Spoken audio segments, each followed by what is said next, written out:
गोलियां घुमाती रही, चाह रुपया से कोठी चुनाती रही, चाह कोठी में मोटर मंगाती रही, चाह मोटर से होटल में जाती रही, चाह होटल में बोतल खुलाती रही, चाह क्या क्या न करती कराती रही, चाह पाली जिन्होंने रंगीले हुए, चाह छोड़ी जिन्होंने रसीले हुए, और चाह जल से लगी जी जरा हो गया, और चाह हरी से लगी जी हरा हो गया।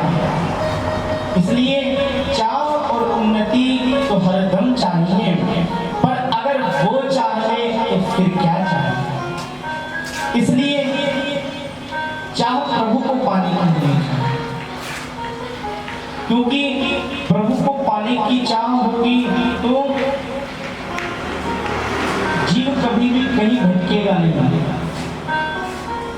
क्योंकि मैं आपको पहले ही बता चुका हूं कि भगवान से जब हम मांगते हैं तो भगवान कुछ देते हैं, और जब भगवान से कुछ नहीं मांगते तो सब कुछ दे देते हैं।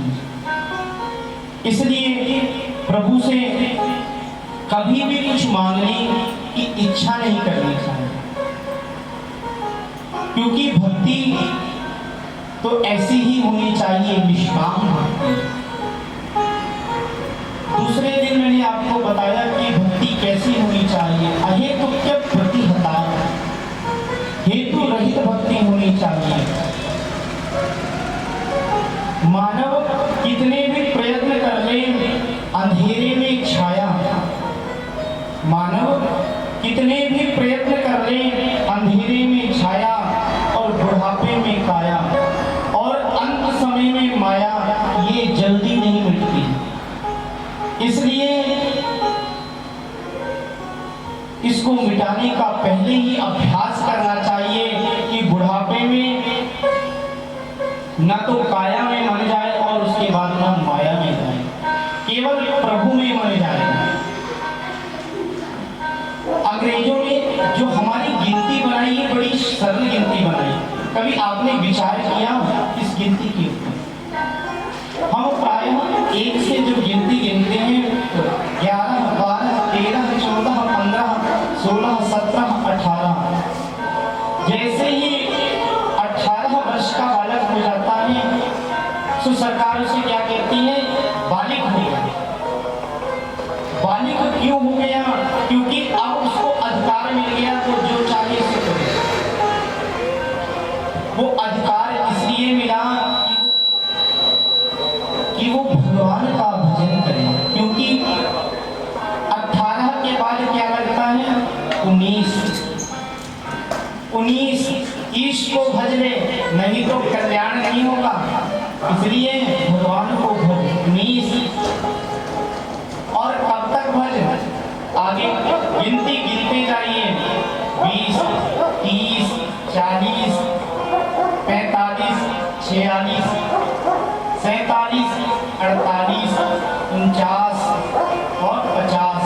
इसके बाद क्या आ जाता है? 51। अगर भगवान को नहीं भजा तो कहाँ जाएगा? 51 वन में जाना पड़ेगा। इसलिए भगवान को भज ले।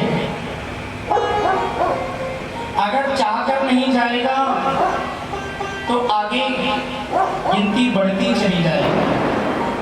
आगे गिनती गिनेंगे 57, 58, 59। क्या आया? 59। क्या लग जाएगा? 59। प्रायः सरकार भी अब 60 साल के बाद रिटायर कर देती है, कहती है कि अब थोड़ा सा लूज हो गया, बढ़िए आगे आगे। सरकार भी कहती है कि अब आपकी सेवा समाप्त है।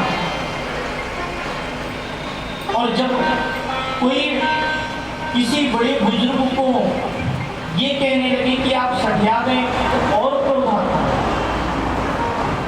तो इसलिए जीव कभी ऐसा ना कहे, कोई ऐसा कह ना सके कि आप सठिया गए। और अगर कोई ये कहता भी है कि आप पागल हो गए हैं तो पागल भगवान की के नाम पे, क्योंकि भगवान के नाम का जो पागल होता है वो केवल भगवान से प्रेम करता है, उसको किसी प्रकार से कोई कष्ट नहीं होता। इसीलिए पागल होना है तो भगवान के नाम का, क्योंकि भगवान के नाम का जो पागल हो जाता है उसे किसी प्रकार से कोई कष्ट नहीं होता, क्योंकि वो समस्त कष्टों से मुक्त होकर भगवान की शरण में चले जाता है। और जो भगवान की शरण में चले जाता है उसे किसी प्रकार से कोई कष्ट नहीं होता। भगवान कहते हैं कि एक बार मेरी शरण में तो आ, सर्वधर्मान परित्यज्य मामेकं शरणं व्रज, और तुम मेरी शरण में आ गया तो अहं त्वा सर्व पापेभ्यो मोक्षयिष्यामि मा शुचः। तू अगर मेरी शरण में आया तो मैं तुझे अवश्य ही मुक्ति दूंगा, तेरा कल्याण करूंगा। इसीलिए भगवान की शरण में जाना चाहिए, क्योंकि भगवान की जो शरण में चले जाता है वो कितना भी पापी हो, कितने भी उसमें अवगुण हो, भगवान उसका कल्याण करते हैं। इसीलिए संत महात्मा कहते हैं सत्संग वो गंगा है,